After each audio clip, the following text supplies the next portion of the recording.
দ্বিকক্ষে পার্লামেন্টে আইন পাশের যে প্রসেস, এটা এত জটিল, এটা আপনাদেরকে আরেকদিন প্রেস কনফারেন্স করে আমাকে প্রয়োজনে বুঝাই দিব আর কি।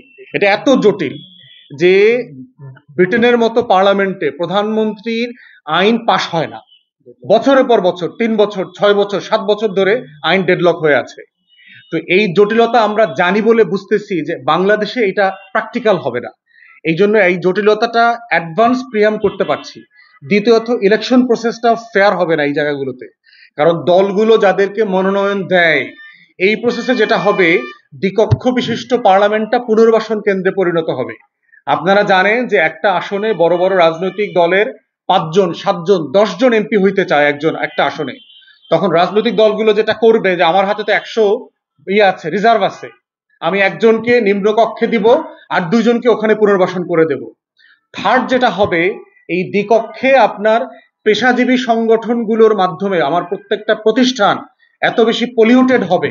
ডাক্তার, ইঞ্জিনিয়ার, আইনজীবী, প্রত্যেকটা প্রতিষ্ঠান থেকে যখন আপনি নাগরিক সমাজের প্রতিনিধি আনতে চাইবেন, তখন আসলে আমার নাগরিক সমাজ বিলুপ্ত হয়ে যাবে বাংলাদেশে। বাংলাদেশে কোনো শিক্ষিত সিভিল সোসাইটি থাকবে না। যেভাবে আওয়ামী লীগ গত 16 বছরে বাংলাদেশে নিরপেক্ষ জিনিস বলতে সবকিছু মুছে দিয়েছে। তাই আমরা রাষ্ট্রের স্বার্থে বোধ করি যে নাগরিক সমাজের স্বাধীনতা থাকতে হবে। তাকে যদি আপনি পার্লামেন্টে আনেন, সে তো দলের পক্ষ হয়ে কথা বলতে হবে তখন তাকে। তো এই বিবেচনাগুলো করে আমরা বোধ করছি যে এইটা রাষ্ট্রের জন্য দীর্ঘমেয়াদে কল্যাণকর হবে না। বরং আপনি যেটা বলছেন যে আমরা সবাইকে নিয়ে পার্লামেন্ট করা দরকার, সেটার জন্য আমরা বলছি যে আমাদের তো সংরক্ষিত আসনের আইন আছে, এটা 50 থেকে আমরা 100 করি।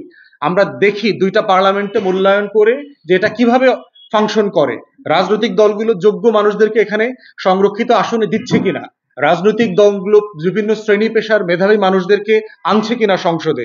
তখন আপনি বুঝবেন যে 100 জনকে যদি আমরা ভালোভাবে আনতে পারি, তাহলে দ্বিকক্ষ আলাদাই করে ফেলবো পরে, তখন এই 100 জনকে নিয়ে আপনি আলাদা পার্লামেন্ট করে ফেলতে পারবেন। কিন্তু এই মুহূর্তে এটা আমাদের জন্য আইন প্রক্রিয়া এবং সার্বিক বিবেচনায় অনেক জটিল হয়ে যাবে। এটা আমাদের অভিজ্ঞতা থেকে এটা আমরা বোধ করছি।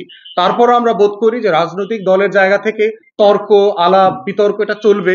আরো বেটার আর্গুমেন্ট আমরা চাই। আমাদের থেকেও যদি অন্য কারো আরো পাওয়ারফুল বেটার আর্গুমেন্ট থাকে, অবশ্যই সেটা আমরা বিবেচনা করব। যে কোনো যৌক্তিক সিদ্ধান্ত, যৌক্তিক তর্ক দেশের স্বার্থে, দলের স্বার্থে, বাংলাদেশের স্বার্থে আমরা মেনে নেব। এই ব্যাপারে আমরা খুবই উন্মুক্ত। আচ্ছা, আরেকটা প্রশ্ন ছিল।